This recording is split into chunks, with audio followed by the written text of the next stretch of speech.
वर्तुळ केंद्राचा वापर करून, वर्तुळ केंद्राचा वापर करून, आणि एकाला म्हणतात वर्तुळ केंद्राचा वापर न करता.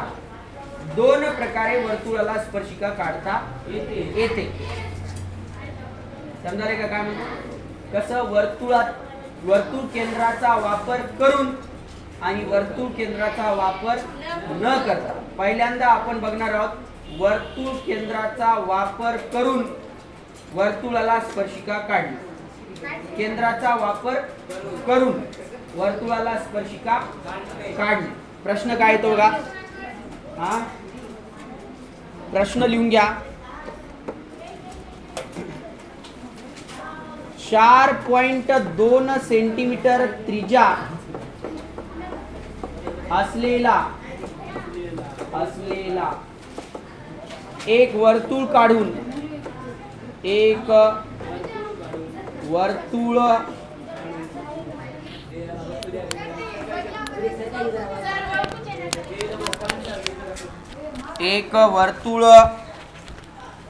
काढून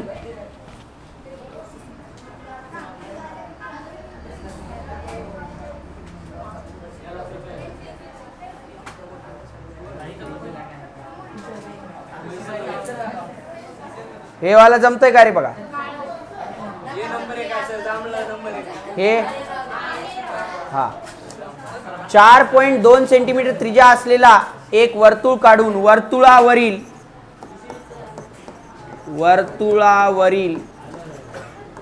कोणताही एक बिंदू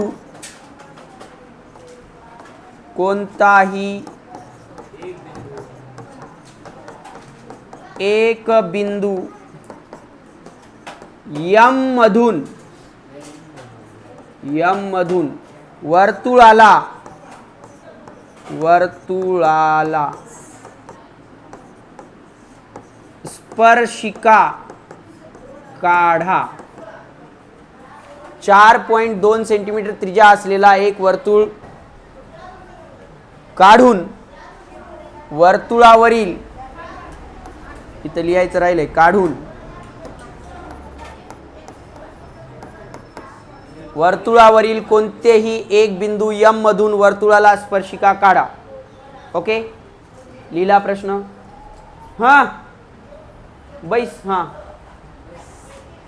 हे सरळ बसा रे इकडचे. पार लगे जागा सातबाऱ्यावर घेतल्यासारखं बसाले.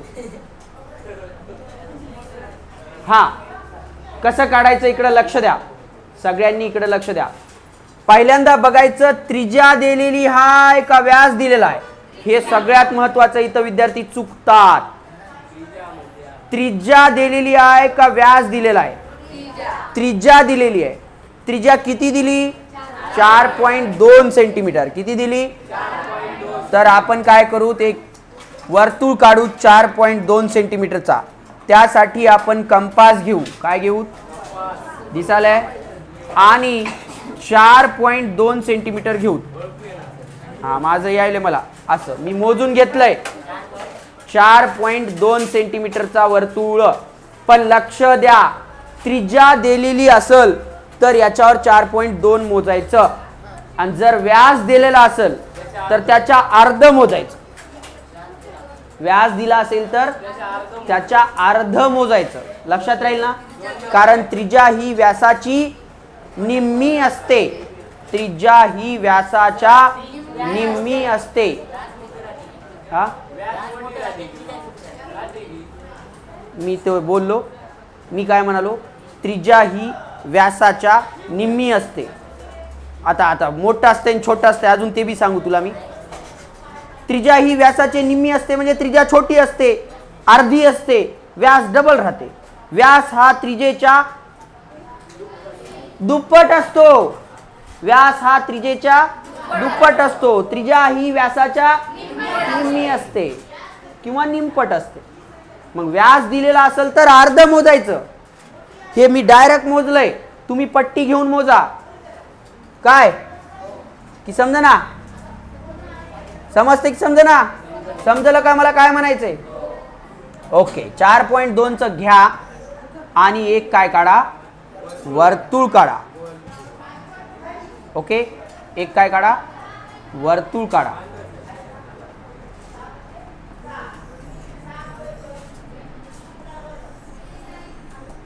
ओके, एक वर्तुळ काढला. इथं माझा केंद्रबिंदू आहे.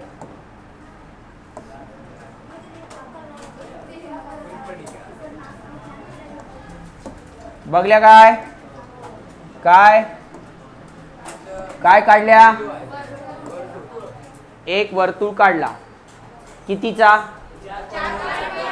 हमेशा 4.2 काढायचं की? हा, जेवढं दिलंय त्रिज्या जेवढी दिली तेवढं काढायचं. जर व्यास दिला असेल तर त्याच्या अर्ध काढायचं. ठीक आहे, आता काय करायचं? लक्ष द्या इकडं. आपल्याला याला काय करायचंय? स्पर्शिका काढायची. काय काढायची? तर आपण काय करायचं? पट्टी घ्यायची. ओके, या केंद्रावर ठेवायची. कुठे ठेवायची? केंद्रावर. कशी बी ठेवा, अशी तिरकस ठेवा किंवा अशी ठेवा, पण केंद्रावर ठेवा. दिसाले का? केंद्रातून वर्तुळाच्या बाहेर जावा किंवा असं ठेवा. कशी ठेवा, कोणत्याही एका बिंदूतून काढायचंय म्हणून कशी बी ठेवा. कोणताही एक बिंदू म्हणले कशी बी ठेवा. मी काय करतो? हिंगा असं ठेवतो. ओके, सरळच ठेवा, असं काही नियम नाही. हा, कसं बी ठेवा, असं ठेवा. पण कुठून ठेवा? बिंदू दिसायला का? बिंदू दुरून कुठं आहे? ते एक पॉइंट कुठं तरी आहे बघा. हा, आहे की बिंदू? त्या बिंदूवर ठेवा आणि वर्तुळाच्या बाहेर पर्यंत रेषा मारा. अंदाजे वर्तुळाच्या बाहेर पर्यंत. सर, इकडच्या बाजूने रेषा मारली तर जमणार नाही का? जमते. कुकडच्या बी बाजूला मारा. कुकडच्या बी, कुकड बी, खाली वरी, इकडं तिकडं, डाव्या बाजूला, उजव्या बाजूला, वरच्या बाजूला, खालच्या बाजूला, कुठं बी मारा. मारलं? समजलं का रे? आता काय करायचं? आता घ्यायचा कंपास. काय घ्यायचा? आणि आता आपण मारलेल्या रेषेनं वर्तुळाला छेदून गेलंय का बघा? इथं दिसालय, तिथं टोक ठेवायचं.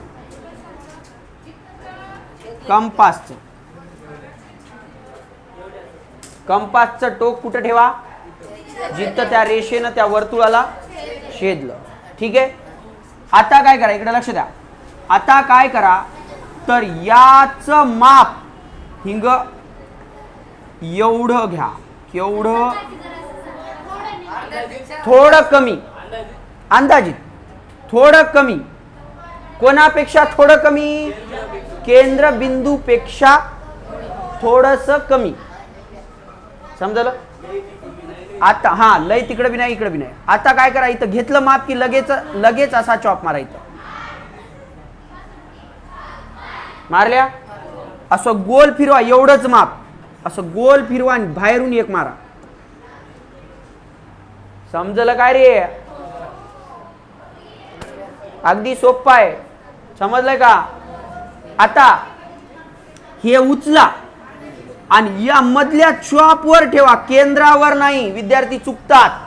केंद्रावर टोक ठेवलं नाहीये, आता मारलेल्या चॉपवर ठेवलंय. समजाले का? केंद्रावर ठेवतात. मग चॉपच कशाला मारला बे? केंद्रावर ठेवायचं होतं. केंद्रावर नाही, चॉपवर ठेवा. ठेवल्या. या चॉप पासून बाहेरचा चॉप दिसाले का? बाहेरचा, त्याच्या निम्म्यापेक्षा जास्त घ्या. बाहेरवाला चॉप दिसाले का? त्याच्या निम्म्यापेक्षा जास्त घ्या. घेतल्या? ह्याला आहे की नाही, इकडं न्या आणि इथं एक चॉप मारा. असा वरच्या बाजूला मारल्या. तिथंच ठेवून खाली आणा आणि इथं एक चॉप मारा. असा चालू आहे की कामकाज? आता एवढंच माप. आता माप कमी जास्त झालं चुकते. आता एवढंच माप या बाहेरच्या चॉपवर ठेवा. बाहेरच्या चॉपवर आणि चॉप जोडून घ्या. ये वाला आणि ये वाला. समजलं का? समजलं का? आता फुलपट्टी घ्या आणि चॉप जोडून घ्या. हा, पट्टी घ्या आणि चॉप वर काय करा, जोडून घ्या. कमालीची गोष्ट अशी आहे की हे चॉप जर जोडल्या तुम्ही तर बरोबर त्या वर्तुळाला स्पर्श करून जाते. ना मधून जाईना ना बाहेरून जाईना, स्पर्श असं टच करून जाते. फक्त जर फक्त टच करून गेलं तर आपली आकृती बरोबर आली. मधून गेलं किंवा बाहेरून गेलं तर चुकलं. थोडं बी बाहेरून जायला जमना, थोडं बी मधून जायला जमना, फक्त टच करून जावं लागते, स्पर्श करून. डोंट टच मी म्हणते ना, तसं अगदी आदर टच करून जावं. याला म्हणतात